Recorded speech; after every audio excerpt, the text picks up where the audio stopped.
नमस्कार दोस्तों, स्वागत करते हैं आपका चार्जिंग पॉइंट हिंदी में। दोस्तों, आज के इस वीडियो में हम श्रीलंका की इकोनॉमिक क्राइसिस के बारे में बात करेंगे।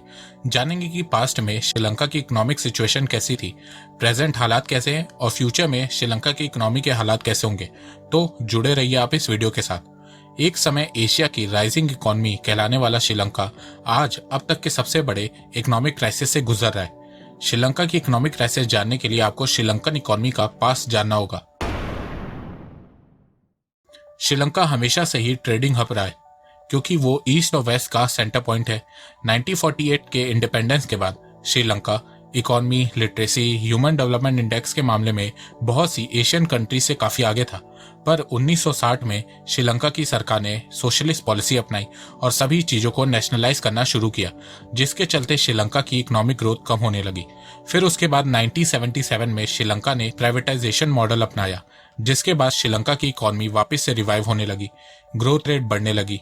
पर फिर शुरू हुई श्रीलंका में सिविल वॉर। सिविल वॉर के कारण श्रीलंका कभी भी अपनी पोटेंशियल के हिसाब से ग्रो नहीं कर पाया।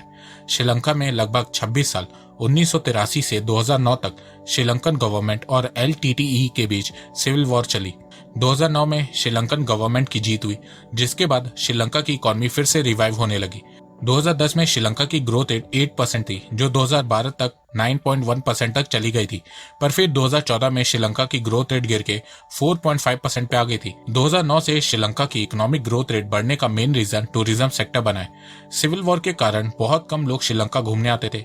एलटीटीई के खत्म होने के बाद श्रीलंका का टूरिज्म सेक्टर बढ़ने लगा, जिससे श्रीलंका की इकोनॉमी भी रिवाइव होने लगी। प्रेजेंट सिचुएशन की बात करें तो 2021 में श्रीलंका की नॉमिनल जीडीपी $84 बिलियन है, जिसकी रैंक 113 है, और परचेजिंग पावर पैरिटी $306 बिलियन है, जिसकी रैंक 88 है। श्रीलंका की जीडीपी ग्रोथ रेट इस साल की 3.3% प्रिडिक्ट की गई है। पर कैपिटा इनकम की बात करें तो श्रीलंका की per capita income south Asian countries में सबसे ज्यादा है। श्रीलंका की पर कैपिटा इनकम $3,830 है। पॉवर्टी की बात करें तो श्रीलंका का पॉवर्टी रेशियो 5% है। श्रीलंका का ह्यूमन डेवलपमेंट इंडेक्स की बात करें तो उसका इंडेक्स 0.782 है। जीडीपी बाय सेक्टर की बात करें तो एग्रीकल्चर सेक्टर का कंट्रीब्यूशन श्रीलंका की जीडीपी में 0.84% है। इंडस्ट्री सेक्टर का कंट्रीब्यूशन 26.2% है और सर्विस सेक्टर का कंट्रीब्यूशन 59.2% है। ट्रेड की बात करें तो श्रीलंका ने 2020 में $12.8 बिलियन का एक्सपोर्ट किया था और $15.5 बिलियन का इंपोर्ट किया था। अब ये सारे फिगर जानने के बाद आप लोगों को लग रहा होगा कि श्रीलंका की इकोनॉमी तो बहुत सही है, कुछ मामलों में तो श्रीलंका भारत से भी आगे, पर इसके बावजूद श्रीलंका में इकोनॉमिक क्राइसिस देखने को क्यों मिल रहा है। तो देखो, इसके पीछे बहुत से रीजन है, एक एक करके बताता हूँ। सबसे पहला रीजन श्रीलंका की इकोनॉमिक क्राइसिस का फूड क्राइसिस है। श्रीलंका इस समय बहुत बड़े फूड क्राइसिस से गुजर रहा है। 31 अगस्त 2021 को श्रीलंका के प्रधानमंत्री ने फूड इमरजेंसी डिक्लेयर कर दी थी, क्योंकि श्रीलंका की सरकार के पास बेसिक फूड कमोडिटीज को खरीदने के लिए पैसे नहीं है। अब आप सोच रहे होंगे कि ये चीज तो पहली बार सुनने को मिली है, सरकार के पास बेसिक फूड कमोडिटीज को खरीदने के लिए पैसे नहीं है, ऐसा थोड़ी ना मुमकिन है।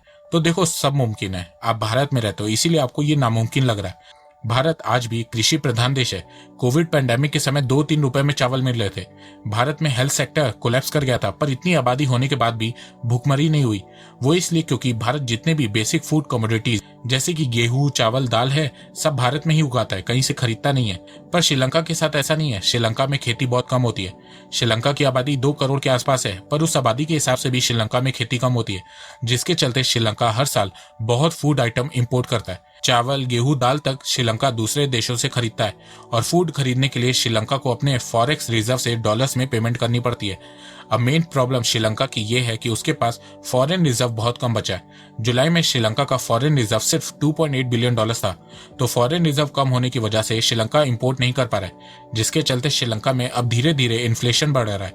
फ्यूल की प्राइसेस बढ़ रही हैं, बेसिक कमोडिटीज जैसे कि आटा, दाल, चावल, ब्रेड, इन सब की प्राइसेस बढ़ रही हैं। फूड क्राइसिस के चलते बहुत से ग्रोसरी स्टोर्स श्रीलंका में बंद हो चुके हैं, और अब श्रीलंका की सरकार ने ये घोषित कर दिया है कि श्रीलंका अब तक के सबसे बड़े इकोनॉमिक क्राइसिस से गुजर रहा है। अब आप में से कुछ लोग बोलेंगे कि अभी जो $2-3 बिलियन फॉरेन रिजर्व बचा है श्रीलंका के पास, श्रीलंका उससे फूड आइटम इंपोर्ट कर ले, जिससे श्रीलंका में फूड क्राइसिस खत्म करे और फिर मेहनत करके इकोनॉमी को ठीक करे। तो देखो, श्रीलंका ऐसा नहीं कर सकता है।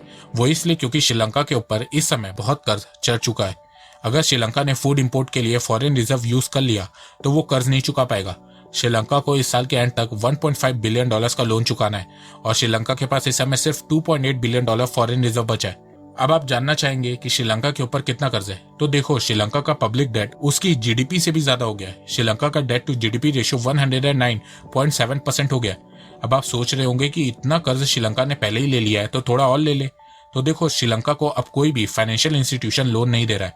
मूडीज, फिच और एसएमपी ग्लोबल रेटिंग एजेंसीज ने श्रीलंका की रेटिंग को बहुत डाउन कर दिया है। इन रेटिंग एजेंसीज का कहना है कि अगर आपने श्रीलंका को कर्ज दिया तो आपके पैसे डूबने के चांसेस बहुत हाई हैं।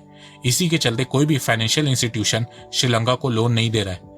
इसके अलावा अब श्रीलंका की सरकार ने नोट प्रिंट करना शुरू कर दिया है। अब इससे ये हो रहा है कि श्रीलंकन रुपये की वैल्यू बहुत तेजी से गिर रही है। श्रीलंका की सरकार को लग रहा है कि नोट प्रिंट करके वो सब कुछ ठीक कर देंगे, तो देखो ऐसा कुछ नहीं होने वाला है। नोट प्रिंट करने से श्रीलंका की परेशानी फ्यूचर में और बढ़ेगी। वो इसलिए क्योंकि श्रीलंका को लोन डॉलर्स में चुकाना है और नोट प्रिंट करने से श्रीलंकन रुपए की वैल्यू डॉलर्स के मुकाबले बहुत तेजी से गिर रही है। मान लो एक साल पहले $1 की वैल्यू 100 श्रीलंकन रुपी थी और आज $1 की वैल्यू 200 श्रीलंकन रुपीस हो गई है, तो श्रीलंका को अब डबल पैसे चुकाने होंगे। यही ड्रॉबैक होता है नोट प्रिंट करने का। इसके अलावा श्रीलंका की इकोनॉमिक सिचुएशन कोविड के चलते और भी ज्यादा खराब हो रही है। कोविड के चलते श्रीलंका की टूरिज्म इंडस्ट्री पूरी तरह से कोलैप्स कर गई है। 2 साल से कोई भी रेवेन्यू जनरेट नहीं हुआ है टूरिज्म इंडस्ट्री से, जिसके चलते भी श्रीलंका में इकोनॉमिक क्राइसिस देखने को मिल रही है।